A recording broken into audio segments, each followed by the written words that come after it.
Hello everyone. आज हम इस वीडियो में देखेंगे रेशियो एंड प्रोपोर्शन के कुछ क्वेश्चन के टाइप्स। अभी हमने लास्ट वीडियो में जो है इसका कॉन्सेप्ट हमने क्लियर किया था रेशियो प्रोपोर्शन का कि होता क्या है। ठीक है, अगर आप उसको एक बार और रिवीजन करना चाहें तो हम रिवीजन उसका कर सकते हैं। Ratio and proportion least number होता है। जो भी रेशियो होता है, जैसे मान लीजिए 1:2 है तो ये लीस्ट है, इसके बाद ये कट नहीं सकता आगे, तो इसको हम कहते हैं रेशो। जैसे 4:12 है तो ये 4 से एक बार कटेगा, ये 3 बार कटेगा 4 से, तो 1:3 रेशो हमारा ओरिजिनल हुआ। ये रेशो हमारा नहीं कहलाएगा। ठीक है, हमने क्वेश्चन भी इसका देखा था। ठीक है, तो चलिए हम कुछ अब ओरिजिनल क्वेश्चन, रियल क्वेश्चन करते हैं। पहला क्वेश्चन है, दो संख्याओं का अनुपात 3:8 है और उसका अंतर 115 है, तो उनमें से छोटी संख्या ज्ञात करें। ठीक है, संख्या क्या है, 3:8 है। तो आपको क्या करना है, थोड़ा स्पीड लाने के लिए यहाँ पे x मानने की ज़रूरत अभी नहीं है। हम इसको 3 ही मानेंगे, इसको 8 मानेंगे। ठीक है, कि जो भी वैल्यू है 3:8 में है। अब क्या बोला है कि उसका अंतर जो है 115 है, तो 3 और 8 इसका अंतर कितना है, 115। इसके बीच अंतर कितना हो गया, 8 और 3 के बीच अंतर है 5 का, तो 5 की वैल्यू कितनी बोल दिया उन्होंने, 115। क्लियर है। इसका मतलब क्या हुआ, काटेंगे तो 1 की वैल्यू हो जाएगी हमारे पास, ये 2 बार जाएगा 10, 1 5 दिया 15, 1 की वैल्यू आ गई हमारे पास 23। ठीक है, तो क्या पूछा उसने, तो उनमें से छोटी संख्या ज्ञात करें। इसमें से छोटी संख्या कौन सी है, 3। यहाँ पे 1 की वैल्यू हमारे पास 23 है, तो 3 की वैल्यू कितनी हो जाएगी, 9, और ये 6, तो 69 हो गई हमारे पास छोटी वैल्यू। ये हमारा हो गया आंसर 69। अगर वो बड़ी की पूछता तो हम क्या करते, 8 की वैल्यू निकालते। हमारे पास 1 की थी, तो 8 की वैल्यू रहती है हमारे पास 23 × 8, 8 × 24, 4 कैरीड ओवर 2, 8 2 16 और 2, ये हो गया हमारा 184 आती है 8 की वैल्यू। अभी उसने पूछा है कि उनमें से छोटी संख्या ज्ञात करें, तो छोटी संख्या हमारे पास आ गई 3 की वैल्यू 69। अब इसी में किस टाइप के और क्वेश्चन बोल सकता है वो, अभी उसने बोला है छोटी संख्या, या तो पूछ सकता है बड़ी संख्या, या बोल सकता है कि संख्याओं का योग कितना होगा। क्लियर। चलिए अगले क्वेश्चन देखते हैं हम। ए और बी के पास 2:1 अनुपात में राशि है। यदि ए बी को 2 रुपये देता है तो राशि का अनुपात 1:1 हो जाएगा। तो शुरुआत में राशियों का अनुपात बताना है आपको। मतलब ए और बी के पास अभी जो राशि है वो 2:1 में है। ठीक है, मान लीजिए हमने 2:1 है। ठीक है, अब क्या बोला है, यदि ए बी को 2 रुपये देता है तो राशि का अनुपात 1:1 हो जाता है। ठीक है, अब यहाँ अगर पैसे की बात हो गई है,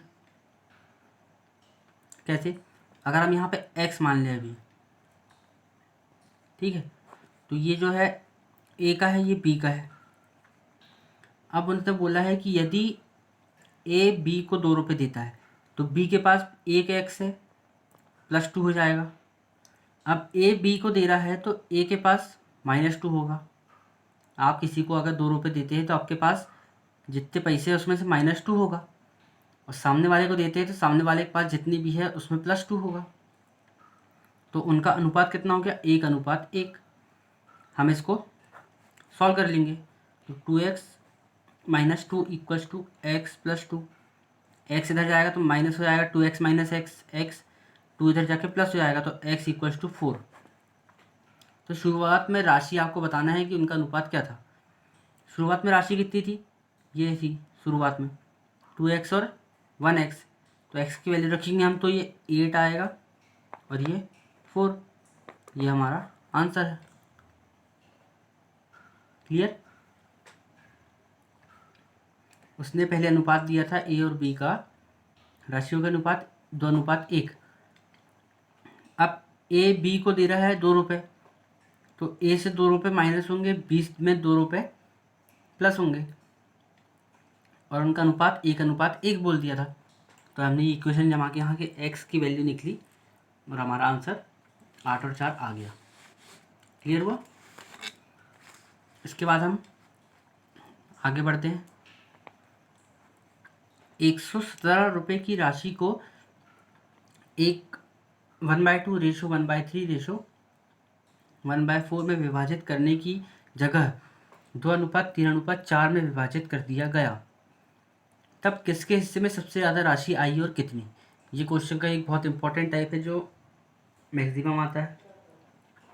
इसको करने का एक सही तरीका अगर हम देखें तो वो हम देखेंगे, ठीक है।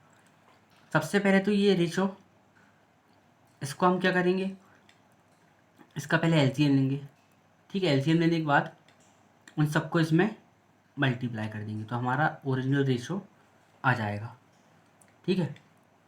इसका हमारे पास जो एलसीएम है वो क्या होगा, 12 होगा इसका एलसीएम, ठीक है। एलसीएम 12 होने के बाद यहाँ पे 12 का इंटू करेंगे तो 6 रेशो हो गया, यहाँ पे 12 का इंटू करेंगे तो 4 रेशो हो गया, यहाँ 12 का इंटू करेंगे तो 3 रेशो। तो हमारे पास ये ओरिजिनल रेशो आ गया कि हमको 117 को जो है इतने रेशो में विभाजित करना था, लेकिन क्या हुआ, बट हमने कितने रेशो में कर दिया, 2:3:4। क्लियर है? तो आपको यहाँ पे एक अब देखने की चीज़ क्या है कि आपने 2:3:4 में विभाजित कर दिया, ठीक है, मान लीजिए कर दिया। अब कितने रुपए को कर रहा है, 117। तो ये टोटल जो आपने बांटे हैं इसी की वैल्यू 117 है। अब हम इसको ऐड करेंगे, 4 3 7 और 2 9, तो पूरे पूरे 9 जो है रेशो उसकी वैल्यू कितनी है, 117।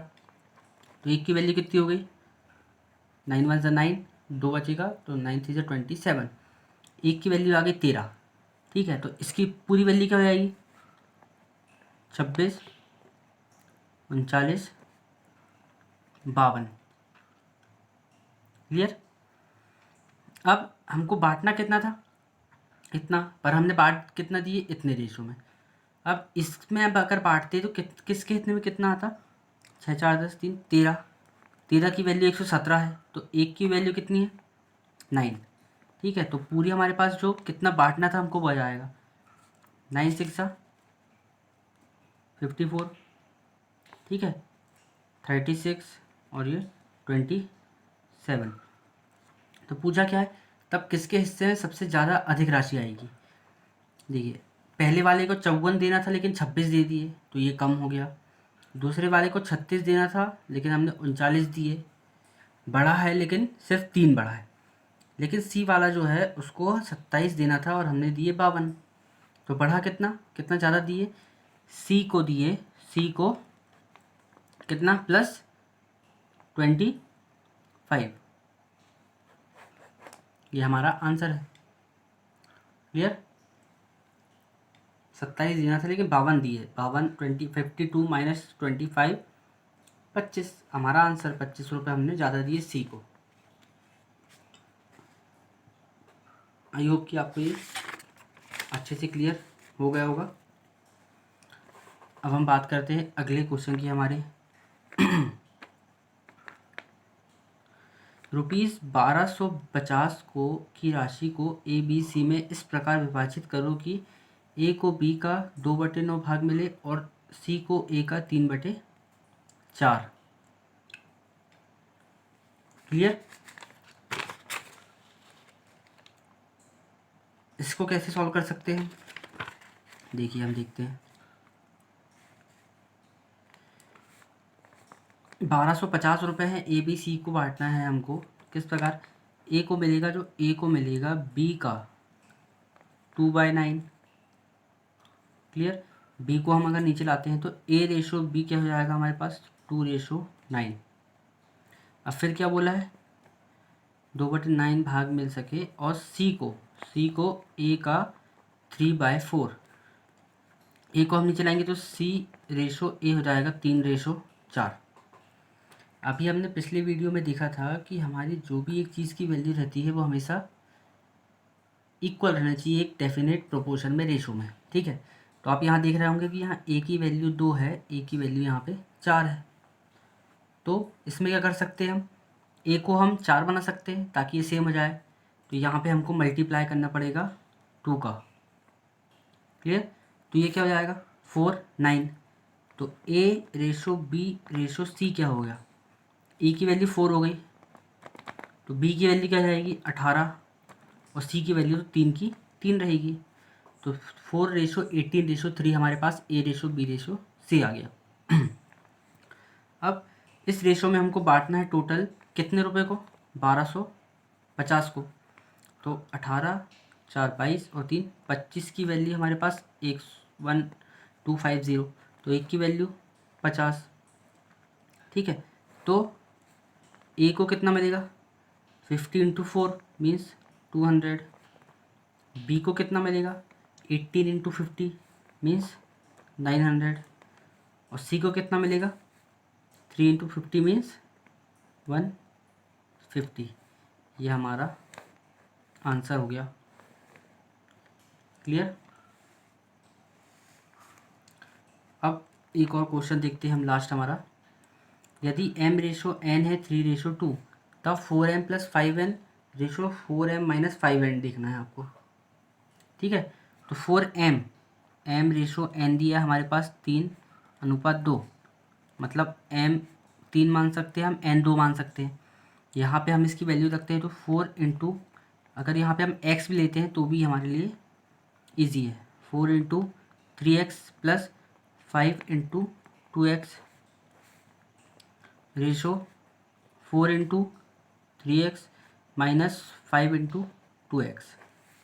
अब 4 3 12x + 10x ratio 12x - 10x, ये कितना हो जाएगा 22x अनुपात रेशो 2x। x से x कैंसिल, और 2 से हम काटेंगे तो 11:1 आएगा। ये भी आपको अच्छे से क्लियर हो गया होगा। रेशो को सॉल्व अच्छे से करने का तरीका यही है कि आप यहाँ पे जो x की वैल्यू है, x यहाँ पे ना लें तो ज़्यादा आसानी से वो सॉल्व हो जाएगा। क्लियर है? तो आप इस टाइप के क्वेश्चन और सर्च कर सकते हैं और सॉल्व कर सकते हैं, तो कोई प्रॉब्लम हो तो आप बता सकते हैं। अगर आपको समझ आया हो, अच्छा लगा हो, तो प्लीज़ चैनल को सब्सक्राइब कीजिए, लाइक कीजिए, शेयर कीजिए अपने फ्रेंड सर्कल से, जिनको इससे हेल्प मिल सकती है, जो इस चीज़ की प्रिपरेशन कर रहे हैं। क्लियर? Okay, thank you.